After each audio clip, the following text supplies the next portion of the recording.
Hello, everybody. I am Calla Wright. I'm no longer inside. I mean, currently I'm inside, but no longer for the permanent because I'm back at work. But I was just noticing, like, I'm just totally unaccustomed to being out in the world now. Because apparently I'm fully incapable of putting on deodorant in the morning anymore. I just don't do it anymore. So that's a habit I need to get back into. My coworkers hate me. Be thankful you can't smell me right now. Anyway, I hope you're doing well. This is going to be chapter 22 of Jane Eyre by Charlotte Bronte. We are officially over halfway. We're on page 215, and I think there's only 407 pages in the book, which is very exciting. We are getting through this book, clipping along. Those last two really long chapters really helped, and the two that I think I'm going to read today are very short, so what a nice day for me. Not that I like the long chapters, but anyway, here we go. Chapter 22. Mr. Rochester had given me but 1 week's leave of absence, yet a month elapsed before I quitted Gateshead. I wished to leave immediately after the funeral, but Georgiana entreated me to stay till she could get off to London, whither she was now at last invited by her uncle, Mr. Gibson, who had come down to direct his sister's internment and settle the family affairs. Georgiana said she dreaded being left alone with Eliza. From her she got neither sympathy in her dejection, support in her fears, nor aid in her preparations. So I bore with her feeble-minded wailings and selfish lamentations as well as I could, and I did my best in sewing for her and packing her dresses. It is true that while I worked, she would idle, and I thought to myself, if you and I were destined to live always together, cousin, we would commence matters on a different footing. I should not settle tamely down into being the forbearing party. I should assign you your share of labor and compel you to accomplish it, or else it should be left undone. I should insist also on your keeping some of those drawling, half-insincere complaints hushed in your own breast. It is only because our connection happens to be very transitory and comes at a peculiarly mournful season that I consent thus to render it so patient and compliant on my part. At last I saw Georgiana off, but now it was Eliza's turn to request me to stay another week. Her plans required all her time and attention, she said. She was about to depart for some unknown bourne, and all day long she stayed in her room, her door bolted from within, filling trunks, emptying drawers, burning papers, and holding no communication with anyone. She wished me to look after the house, to see callers and answer notes of condolence. One morning she told me I was at liberty. And, she added, I am obliged to you for your valuable services and discreet conduct. There's some difference between living with such a one as you and with Georgiana. You perform your own part in life and burden no one. Tomorrow, she continued, I set out for the continent. I shall take up my abode in a religious house near Lisle, a nunnery you would call it. There I shall be quiet and unmolested. I shall devote myself for a time to the examination of the Roman Catholic dogmas and to a careful study of the workings of their system. If I find it to be, as I half suspect it is, the one best calculated to ensure the doing of all things decently and in order, I shall embrace the tenets of Rome, and probably take the veil. I neither expressed surprise at this resolution, nor attempted to dissuade her from it. The vocation will fit you to a hair, I thought. Much good may it do you. When we parted, she said, Goodbye, cousin Jane Eyre. I wish you well. You have some sense. I then returned, You're not without sense, cousin Eliza, but what you have, I suppose, in another year will be walled up alive in a French convent. However, it's not my business, and so it suits you. I don't much care. You're in the right, said she, and with these words we each went our separate way. As I shall not have occasion to refer either to her or her sister again, I may as well mention here that Georgiana made an advantageous match with a wealthy, worn-out man of fashion, and that Eliza actually took the veil, and is at this day superior of the convent where she passed the period of her novitiate, and which she endowed with her fortune. How people feel when they are returning home from an absence, long or short, I did not know. I'd never experienced the sensation. I'd known what it was to come back to Gateshead when a child after a long walk, to be scolded for looking cold or gloomy, and later what it was to come back from church to Lowood, to long for a plenteous meal and a good fire, and to be unable to get either. Neither of these returnings were very pleasant or desirable. No magnet drew me to a given point, increasing in its strength of attraction the nearer I came. The return to Thornfield was yet to be tried. My journey seemed tedious, very tedious. 50 miles in one day, a night spent at an inn, 50 miles the next day. During the first 12 hours, I thought of Mrs. Reed in her last moments. I saw her disfigured and discolored face and heard her strangely altered voice.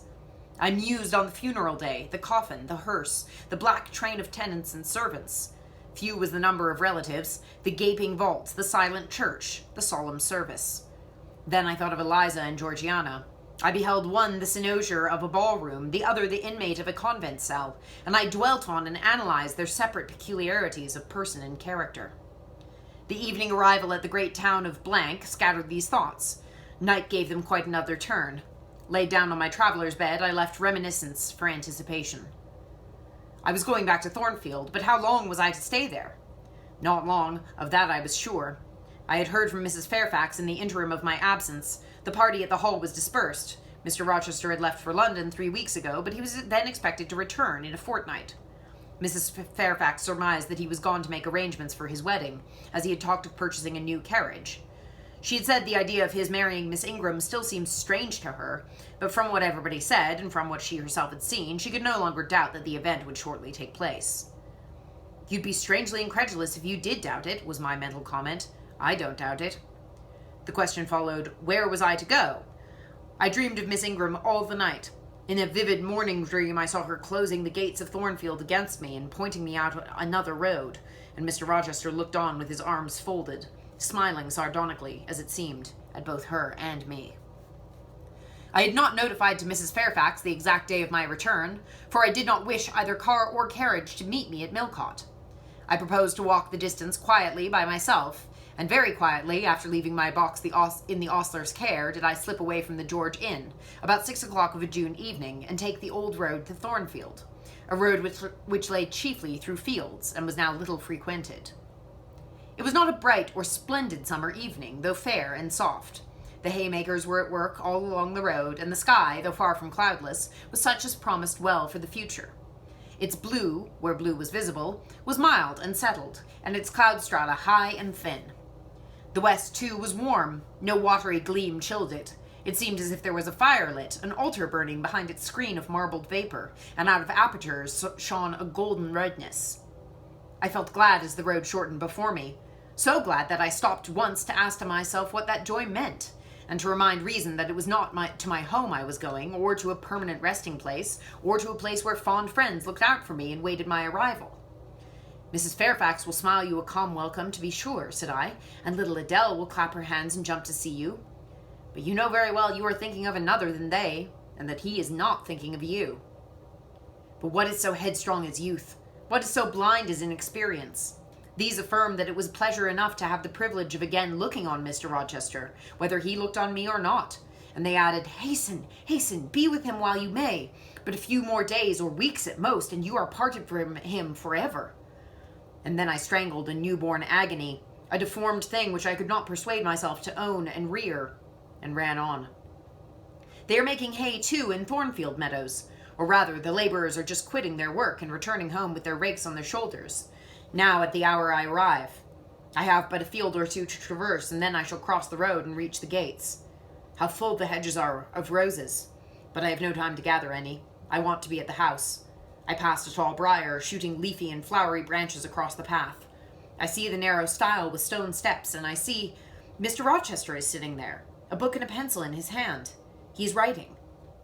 Well, he is not a ghost, yet every nerve I have is unstrung. For a moment I am beyond my own mastery. What does it mean? I did not think I should tremble in this way when I saw him, or lose my voice or power of motion in his presence. I will go back as soon as I can stir. I need not make an absolute fool of myself. I know another way to the house. It does not signify if I knew 20 ways, for he has seen me. Hello, he cries, and he puts up his book and his pencil. There you are. Come on, if you please. I suppose I do come on, though in what fashion I know not, being scarcely cognizant of my movements and solicitous only to appear calm, and above all to control the working muscles of my face, which I feel rebel insolently against my will and struggle to express what I had resolved to conceal. But I have a veil. It is down. I may make shift yet to behave with decent composure.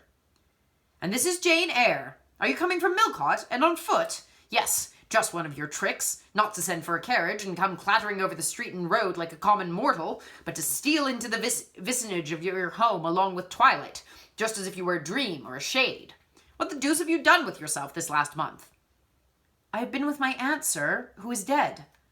A true Janian reply. Good angels be my guard. She comes from the other world, from the abode of people who are dead, and tells me so when she meets me alone here in the gloaming. If I dared, I'd touch you, and see if you are substance or shadow, you elf. But I'd as soon offer to take hold of a blue ignis fatuus light in a marsh. Truant, truant, he added when he had paused an instant. Absent from me a whole month, and forgetting me quite, I'll be sworn. I knew there would be pleasure in meeting my master again, even though broken by the fear that he was so soon to cease being my master, and by the knowledge that I was nothing to him. But there was ever in Mr. Rochester, so I at least thought, such a wealth of the power of communicating happiness that to taste of the crumbs he scattered to stray and stranger birds like me was to feast genially. His last words were balm. They seemed to imply that it imported something to him whether I forgot him or not. And he had spoken of Thornfield as my home. Would that it were my home. He did not leave the stile, and I hardly liked to ask to go by. I inquired soon if he had not been to London. "Yes, I suppose you found that out by second sight." "Mrs. Fairfax told me in a letter." "And did she inform you what I meant to do?" "Oh, yes, sir. Everybody knew your errand." "You must see the carriage, Jane, and then tell me if you don't think it will suit Mrs. Rochester exactly, and whether she won't look like Queen Boudica, leaning back against those purple cushions. I wish, Jane, I were a trifle better adapted to match with her externally. Tell me now, fairy as you are, can't you give me a charm or a philter or something of that sort to make me a handsome man?" "It would be past the power of magic, sir." And in thought I added, "A loving eye is all the charm needed. To such you are handsome enough, or rather, your sternness has a power beyond beauty." Mr. Rochester had sometimes read my unspoken thoughts with an acumen to me incomprehensible. In the present instance, he took no notice of my abrupt vocal response, but he smiled at me with a certain smile he had of his own, and which he used but on rare occasions. He seemed to think it too good for common purposes. It was the real sunshine of feeling. He shed it over me now. "Pass, Janet," said he, making room for me to cross the stile. "Go up home and stay your weary little wandering feet at a friend's threshold." All I had to do was obey him in silence. No need for me to colloquialize further. I got over the stile without a word and meant to leave him calmly.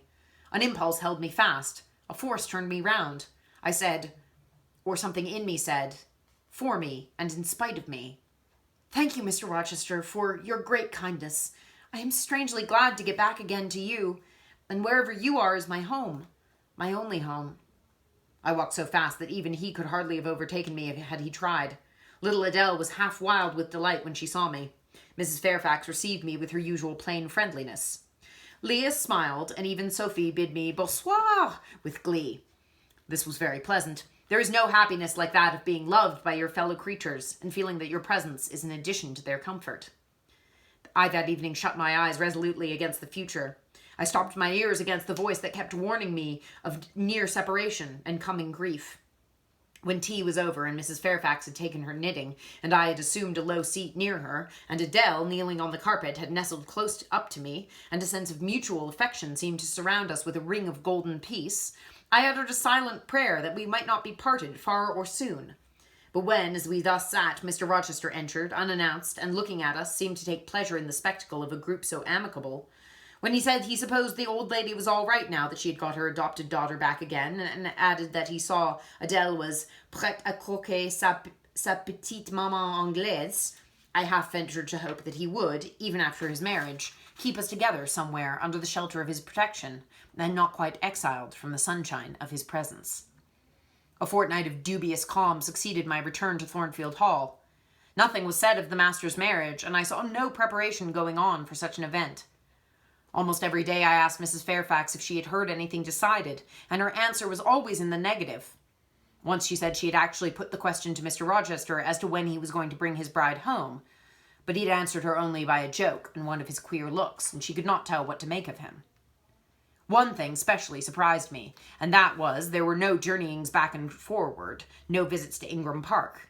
To be sure, it was 20 miles off, on the borders of another country, but what was that distance to an ardent lover?